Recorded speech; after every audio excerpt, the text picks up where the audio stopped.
બેઠકના નામ જાહેર કર્યા છે। હવે 3 એવી બેઠકો કે જેના પર ભાજપ પોતાના ઉમેદવારના નામ જાહેર કરશે। બાકી રહેલી 3 લોકસભા સીટો પર ઉમેદવારને લઈને ભાજપનો પેચ ફસાયો છે। બાકી રહેલી 3 સીટો પાટીદાર પ્રભાવિત છે। મહેસાણા, સુરત અને અમદાવાદ પૂર્વના ઉમેદવાર નક્કી કરવા ભાજપ માટે હવે મુશ્કેલ થઈ ગયા છે। તો પાટીદાર અનામત આંદોલનવાળી સીટને લઈને પણ ભાજપ અસમંજસમાં છે।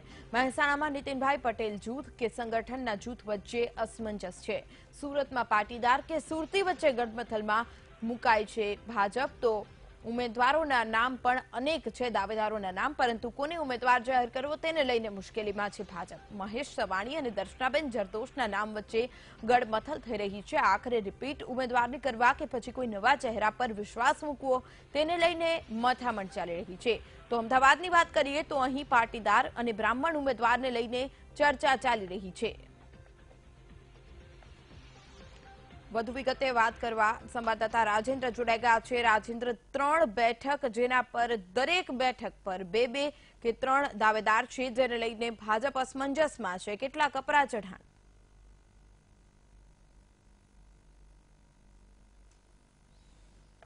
હજી ચોક્કસથી રીના વાત કરીએ તો ભાજપ હોય યા કોંગ્રેસ હોય, તેમને હજી સુધી જે મહેસાણા છે, અમદાવાદ પૂર્વ છે અને સુરત, આ 3 બેઠકો પર હજી સુધી ઉમેદવાર જાહેર નથી કર્યા। બીજી વાત એ કરીએ, ભાજપની જ્યારે વાત કરીએ તો પાટીદાર આંદોલનની વિકટ અસર સાંપ્રત સરકાર ઉપર પણ જોવા મળતી હતી અને એના લીધે પાટીદાર સમાજ પણ ભારતીય જનતા પાર્ટી વિરુદ્ધમાં નારાજ થયો હતો। બીજી મહત્વની વાત એ છે કે જે શહેરી જે મતદાનો છે, શહેરી જે લોકસભાની સીટો છે, ત્યાં ભાજપનું સારું એવું પ્રભુત્વ છે, જેમાં મહેસાણા હોય, અમદાવાદ હોય કે સુરત હોય। તેમ છતાં ભાજપ હજી સુધી એમના ઉમેદવારો નક્કી નથી કરી શક્યું। તેના પાછળનું કારણ પાટીદાર ફેક્ટર છે।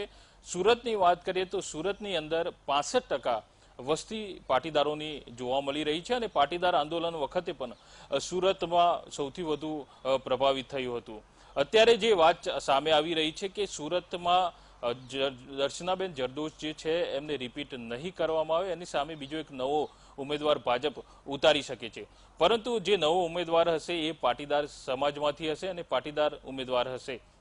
પરંતુ મહત્વની વાત છે કે ભાજપ હજી રાહ જોઈ રહી છે કે કોંગ્રેસ કયા સમાજને ઉમેદવારને ટિકિટ આપે છે, તેના પછી જ ભાજપ નિર્ણય લેશે કે કોને ટિકિટ આપવી।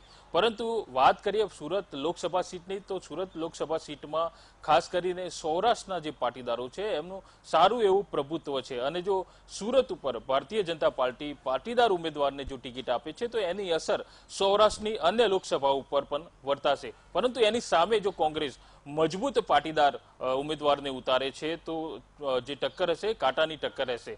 પરંતુ તેનાથી ભાજપને નુકસાન જે સુરતી જે પરંપરાગત જે વોટરો છે એની થઈ શકે છે, કારણ કે દર્શનાબેન જરદોશ જે છે એ સુરતી સમાજમાંથી આવે છે અને તે સાંપ્રત સાંસદ છે અને એવું સમાજમાં પણ સારું વર્ચસ્વ છે। એટલે દર્શનાબેનની ટિકિટ કપાય તો ત્યાંના સ્થાનિક સુરતી કાર્યકર્તાઓની માગણી છે કે તેમાં સુરતી ઉમેદવારને જ ત્યાંથી ટિકિટ આપવી જોઈએ। પરંતુ અત્યારે નામ 3 ચાલી રહ્યા છે। દર્શનાબેનને રિપીટ નહીં કરવામાં આવે તો એની સામે જે નીતિનભાઈ ભજીયાવાલા છે અને મહેશ સવાણી, આ જે બંને ઉમેદવારો છે પાટીદાર સમાજમાંથી આવે છે અને આ બંનેના નામો અત્યારે ચાલી રહ્યા છે। એટલે કે બંનેમાંથી એકમાં પસંદગી કરી અને ભારતીય જનતા પાર્ટી ઉમેદવારો ઉતારી શકે છે, જેનાથી સૌરાષ્ટ્રની અને બારડોલી સહિતની જે લોકસભા જે વિસ્તાર છે ત્યાં ભારતીય જનતા પાર્ટીને સારું એવો ફાયદો થઈ શકે। એટલે એ ગણિતના આધારે ભારતીય જનતા પાર્ટી સુરતની સીટ ઉપર જે ઉમેદવાર છે એ હજી જાહેર નથી કરી શકી, કારણ કે હજી કોંગ્રેસના ઉમેદવારની રાહ જોવામાં આવી રહી છે।